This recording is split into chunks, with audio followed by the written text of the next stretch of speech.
안녕하세요. 워싱턴 윤준혜의 윤주입니다. 저는 가끔 거절을 잘 못하는 제 자신 때문에 곤란해져서 아유 좀 그러지 좀 마! 라고 제 자신에게 신경질을 낼 때가 있어요. 얼마 전에 일 때문에 알게 된 분이 계셨어요. 그 일을 제가 하게 될지 안 하게 될지도 모르는 상황에서 일주일 뒤에 또 만나자는 연락이 오신 거예요. 저는 일단 마음속으로 그 일을 내가 할 것이 아니다라는 결론을 내린 상태인데도 불구하고 그분이 만나자는 제안에 바로 거절을 못했어요. 약속 장소와 시간을 보내오셨는데 이제 뭐라고 해야 하나? 몇 시간을 고민을 했다니까요. 그냥 죄송합니다. 그 일은 제 일이 아닌 것 같아요. 라고 똑부러지게 거절을 못해서 나중에 후회하는 일이 한두 번이 아니에요. 시간이 지나면 거절이 더 힘들어지는 경우가 많잖아요. 제가 원래 노를 못하고 우유부단한 성격이라 딱 잘라 거절을 못하는 편인데요. 40대가 되면서는 많이 나아지긴 했어요. 하지만 요즘도 아주 가끔 거절할 타이밍을 놓쳐 곤란을 겪곤 합니다. 예전엔 아는 사람 중에 돈 빌려달라는 이야기를 하면 딱 잘라 거절을 못하고 여유가 있을 때는 빌려줬어요. 성격상 돈 돌려달라는 얘기도 잘 못해서 한참 후에 어찌어찌 힘들게 돈을 받기는 했는데 되게 찜찜했어요. 또 제 형편이 그 사람보다 어려워져서 돈을 못 빌려준다고 거절하는데 왜 그리 힘든지요? 구구절절 저의 상황을 이야기하고 이해시키느라 애먹었던 기억도 있고요. 아쉬운 건 내가 아니었는데 왜 그렇게 거절하는 게 힘이 들었을까요? 부탁하는 입장은 그쪽인데 오히려 제가 더 미안하고 돈을 못 빌려줘서 안타까운 그런 상황이 되더라고요.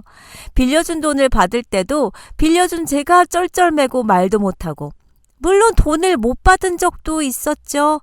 상대방을 잘 이해시키면서 거절도 잘 할 수 있는 거절의 달인이 되고 싶어요. 살면서 거절을 해야 할 일이 참 많죠. 차츰차츰 사회생활에서 반대로 거절도 당해보고 상대를 배려했는데 뒤통수도 맞아보고 하다 보니 전보다는 거절이라는 것을 조금 더 잘하게 되긴 했어요. 아마 저뿐만이 아니라 많은 분들이 거절을 잘 못할 거라고 생각해요. 왜냐하면 좋은 관계를 가져야 서로 행복하고 성공한다고 우리는 알고 있기 때문에요. 실제 하버드대 심리학과에서 72년이란 긴 시간 동안 700명이 넘는 사람을 대상으로 행복에 대해 연구했을 때도 같은 결과가 나왔어요. 좋은 관계가 행복과 성공의 가장 중요한 요소라는 거죠. 우리는 어렸을 때부터 인간관계의 중요성에 대해 교육을 받아요. 어렸을 때 가장 중요한 인간관계는 부모와의 관계죠. 부모님의 말씀을 잘 들으면 당연히 관계가 좋아지고 착한 어린이라는 칭찬도 받을 수 있다는 걸 배우게 돼요. 칭찬을 받는 건 기분 좋은 일이기에 칭찬을 받기 위해 상대가 원하는 것이 무엇인지에 점점 세심하게 반응하게 됩니다. 이후 학교를 가고 선생님과의 관계에서도 마찬가지예요. 선생님이 원하는 것을 빨리 알 수 있으면 그만큼 모범생이라는 이야기를 들을 수 있고 선생님과 기분 좋게 지낼 수 있어요. 친구와의 관계에서도 마찬가지죠. 상대방의 요구를 잘 읽어 반응해주고 상대방이 싫어하는 말을 하지 않으면 주변에 친구가 많아져요. 주변에 내가 괜찮은 사람으로 인식되면서 착한 아이, 모범생, 나이스한 친구라는 소리를 듣게 됩니다. 그렇지만 또 너무 상대방의 의견에만 맞추는 삶을 살다 보면 정작 중요한 내가 원하는 것이 무엇인지 이해하고 표현하는 것에 어색해지고 말겠죠. 거절을 잘 못하는 사람이 되는 거예요. 거절은 단순히 상대방에게 부정적인 의견을 전달하는 소통이 아닙니다. 거절은 내가 어떤 사람인지를 상대방에게 잘 보여주는 과정이에요. 나를 상대방에게 잘 보여주기 위해서는 먼저 내가 어떤 사람인지를 잘 알아야 하겠죠. 그런데 좋은 사람이라는 평가에 빠져 예스맨으로 살다 보면 나보다 남에게 더 관심을 가진 나머지 내가 누구인지 알 기회를 놓치게 됩니다. 좋은 관계가 행복과 성공을 가져온다고 하는데 거절을 하지 않고 상대방에게 다 맞춰주는 것이 좋은 관계는 아닐 거예요. 예스맨으로 살다 보면 나에 대한 주변의 인식은 좋아질지 모르겠지만 점점 내 마음은 답답해지고 속이 타들어갈 거예요. 주변에 친구가 많아도 고독감이 찾아올 수도 있겠고요. 단 한 명이라도 내 마음을 터놓을 수 있는 사람이 있을 때 사람의 행복이 길게 유지된다고 합니다. 관계의 양보다 관계의 질이 중요하다는 이야기예요. 모두에게 사랑받고픈 욕구에서 벗어나게 해주는 미움받을 용기가 있어야 더 소중하고 나를 행복으로 이끌 인간관계를 만들 수 있다라는 겁니다. 쇼핑몰에 가면 키오스크 같은 카트에서 장난감도 팔고 화장품도 팔고 액세서리도 팔고 하는데요. 지나가는 사람들 붙들어 손에 로션 발라주고 스크럽 해주고 또 물건을 강매하다시피 하는 곳도 많아요. 마사지 기계 같은 거 파는 사람들도 지나가는 손님 잡아서 등에 마사지 해주면서 물건을 팔려고 하죠. 제가 20대 때까지만 해도 전 항상 붙잡혔어요. 거절을 못해서 매번 불러 세우면 뻔한 이유를 알아도 세일즈하는 사람의 얘기를 들어주고 살만한 거는 사주고 지나갈 때 뭐 주면 죄다 받아오고 제가 오죽 거절을 못하면 그 오래전 한국의 도를 아십니까? 사이비 종교 집단에도 따라갔었겠습니까? 물론 그때는 심심하기도 하고 그곳에 가면 친구들이 많다는 말에 속아 따라갔던 이유도 있었지만 결국은 거절을 못해서 노란 한복까지 입는 사태가 벌어졌었던 거죠. 생각해보면 정말 창피한 저의 흑역사입니다. 그 흔한 현장 중 하나가 한국에 전단지를 나눠주는 곳이에요. 지하철 입구, 출구, 회사 가는 길, 점심시간, 퇴근길에 수없이 많은 전단지를 나누어 주는데 예전엔 그랬는데 요새도 그런가요? 이제 막 개업한 헬스클럽에서 식당까지 젊은 학생부터 나이든 어르신까지 다양한 분들이 전단지라는 제안을 던집니다. 오래전 한국 갔을 때도 아니 무슨 명함하고 전단지를 이렇게 많이 주나 놀랐어요. 특히 나이 드신 분들이 주시면 더 거절을 못 하겠더라고요. 저는 100이 주면 100 다 받았거든요. 그리고 또 바로 버리지도 못했어요. 미안해서. 가방에 한 달씩 가지고 다니다가 가방 청소할 때 한 번에 버렸죠. 대다수의 전단지는 제대로 읽히지 않은 채 쓰레기통이나 길거리에 버려집니다. 받는 사람 입장에서는 받은 전단지를 어딘가에 버려야 하니까 전단지 자체를 받으려 하지 않죠. 저는 전단지나 길거리에서 무엇을 건넬 때도 그것을 받지 않으면 거절하는 것 같아서 그조차도 못했던 거예요. 저는 부탁하는 것을 못해요. 정말 남에게 아쉬운 소리 하는 걸 무엇보다 싫어합니다. 그래서 정말 부탁을 해야 하는 상황이 오면 100번쯤 생각하고 또 생각하고 누군가에게 부탁하는 것만이 방법이라면 그땐 힘겹게 부탁을 하는데 반대로 누가 또 저에게 부탁을 해오면 거절을 못해요. 그 큰 어려운 부탁이 아니고서는 최대한 상대의 부탁을 들어주려고 하는 편이에요. 그러니까 전 거절도 못하고 반대로 거절당할 것이 두려워 남에게 부탁하지도 못하는 사람이었어요. 거절하지 못하는 사람들은 어느 시대, 어느 나라에나 있지만 한국에는 한국만의 특수성이 있다고 합니다. 나는 왜 싫다는 말을 못할까라는 책에 보면 그 원인으로 한국의 유교 문화와 집단주의 문화를 지적했어요. 어린 시절 가정에서 부모님에게 NO라고 못하고 자라온 게 가장 큰 문제라고 생각하는 것이죠. 어디 부모님 말씀에 NO라고 합니까? 상상도 못할 일이었죠. 우리 문화에 어른 말은 따라야 한다 라고 하잖아요. 부모에게 NO라고 못하고 자란 아이는 결국 학교나 직장에 가서도 선생님이나 상사에게 자신의 의견을 제대로 말하기 힘들어지고 심지어 그들이 자신의 안전을 위협할 때마저도 NO라고 못할 가능성이 있다는 거예요. 부모님의 말에 무조건 순응하는 아이를 우리 아들, 우리 딸 착하지? 라는 달콤한 말로 독려하면 아이는 부모의 승인을 얻기 위해 원치 않음에도 불구하고 항상 예스를 말하며 점차 이에 중독되는 경향이 있다는 겁니다.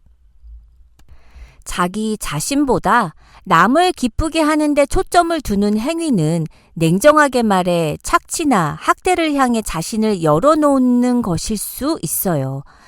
결국 자기 확신감과 자존감은 결여되고 이런 악순환이 반복되다 보면 원치 않는 예스를 남발하는 과정에서 쌓인 스트레스가 도를 넘어서면서 극단적으로 갈 수도 있다는 거예요. 실제로 저의 딸아이의 친한 친구가 저희 딸에게 자기가 원치 않는 데이트를 어떻게 거절하느냐라고 물어온 적이 있었대요. 딸아이의 친구가 여름에 인턴십을 할 때 같이 일하는 남자가 전화번호를 물어봤는데 노를 못하고 가르쳐줬고 그 남자가 텍스트나 전화를 해도 이 여자아이는 계속 받지를 않은 거예요. 그러니 나중에 이 남자가 무섭게 화를 낸 적이 있었다고 하더라고요.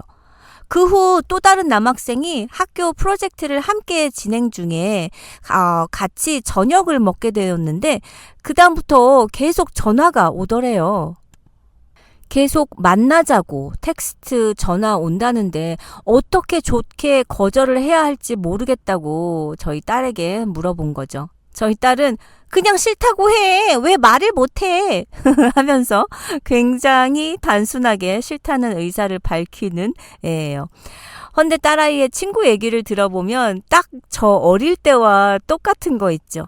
관심 없다는 표현을 못해서 연락 오면 피하고 소갈이하고 어릴 때부터 거절하는 법도 배워야 해요.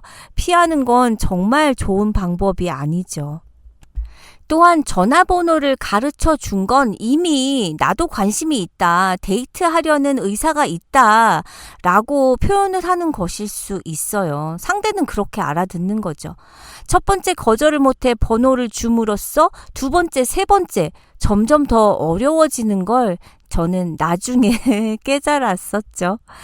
정말 여자들은 아무에게나 친절하면 안 됩니다. 아이들 어릴 때부터 본인 의사를 정확히 표현하게 가르치는 게 참 중요한 것 같아요. 청취자분들은 거절 잘하세요? 많은 사람들이 미움받지 않을까 하는 두려움에 거절을 못한다고 해요. 주말 업무를 대신 처리해달라는 회사 선배에게, 여름이면 해마다 휴가를 같이 가자는 시댁 식구들에게, 갚지도 않을 돈을 수시로 빌려달라는 친구에게, 오늘도 예스를 외치셨나요? 왜 그랬을까 자책하고 후회하다 보면 어김없이 밀려드는 감정은 나는 호구인가 하는 자괴감, 싫으면 싫다고 왜 말을 못해? 라고 소가리만 해요. 호의가 계속되면 권리인 줄 안다 라는 영화 속 대사는 희대의 명대사가 됐고 인터넷 커뮤니티마다 이런 저 호구인가요? 라는 묻는 질문과 님, 호구 맞습니다. 꾸짖는 댓글이 폭주합니다. 전문가들은 거절하지 못하는 사람들의 심리 기저엔 두려움이 있다고 말해요. 이기적으로 보일까봐, 다른 사람의 감정을 상하게 할까봐, 갈등 상황에 놓일까봐 두려워하기 때문에 거절하지 못한다는 거예요. 이 두려움은 사랑받고 싶다는 욕망과 밀접하게 연관이 되어 있는데 사실 남을 도와 사랑받고 싶은 이 착한 마음에는 죄가 없어요. 자기보다 타인의 요구를 우선순위에 두는 사람들을 호구로 인식하고 알뜰하게 착취하려는 사람들이 문제죠. 호구가 진상을 만든다며 피해자를 탓할 일이 아니지만 인간이 언제고 선량하기만 한 존재였던가요? 저처럼 성장기 내내 NO를 말해본 적이 없는 사람에게 NO라고 단호박처럼 말할 수 있는 용기는 처음부터 샘솟지 않아요. 안 됩니다, 못합니다 등 한마디로 거절해야 될 때 그렇게 하지 못해서 손해를 보는 경우가 많아요. 아니요? 라고 한마디만 하면 모두 해결될 문제를 이런저런 이유로 NO라는 말을 하지 못해서 두고두고 후회할 때도 많지요. 거절도 하나의 차원 높은 설득이라고 합니다. 거절하지 못했다는 것은 설득을 당했다는 말이잖아요. 결국 인간관계란 설득과 거절의 연속입니다. 처음에는 작은 것부터 부드럽게 거절하는 시도를 해보세요. 그마저도 어렵다면 즉시 답하지 말고 생각할 시간을 두는 것도 좋은 방법이에요.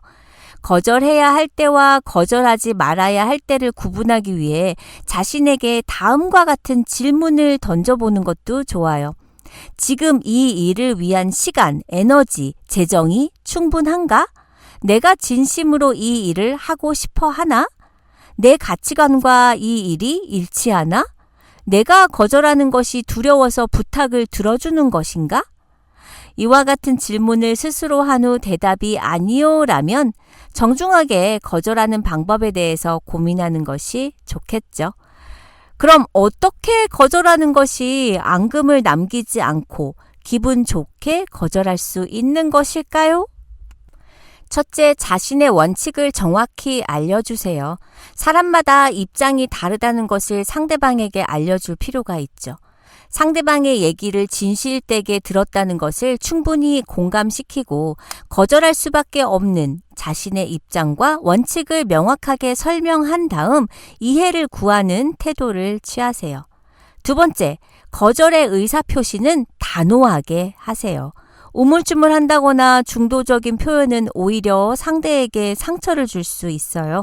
말투나 태도는 최대한 예의를 갖춰 공손하게 하되 내용은 명료하게 할 필요가 있습니다. 세 번째, 덧붙이는 한마디는 생략하세요. 곤란할 것 같아요. 하지만 한 번 더 생각해 볼게요. 가능한지 다른 곳에서도 알아볼게요. 이런 말은 도대체 부탁을 들어주겠다는 것인지 말겠다는 것인지 거절의 의사 표시를 한 후에 냉정하게 돌아서기가 민망해서 마지막에 한마디 덧붙인 그 말이 화근이 됩니다. 가장 중요한 건 서로가 처한 상황이나 감정을 솔직하게 드러냈을 때 서로 상처를 입지 않아요. 그래도 거절은 부탁보다 힘들다는 생각이 듭니다. 일을 제안해 오신 그분껜 정중히 거절을 했어요. 더 빨리 알려드리지 못해 죄송하다는 사과와 함께요. 청취자분들도 거절하실 일 있으신가요? 거절은 절대 부정적인 소통이 아닙니다. 한 주 행복하게 시작하시고요. 우리는 다음 시간에 만나요.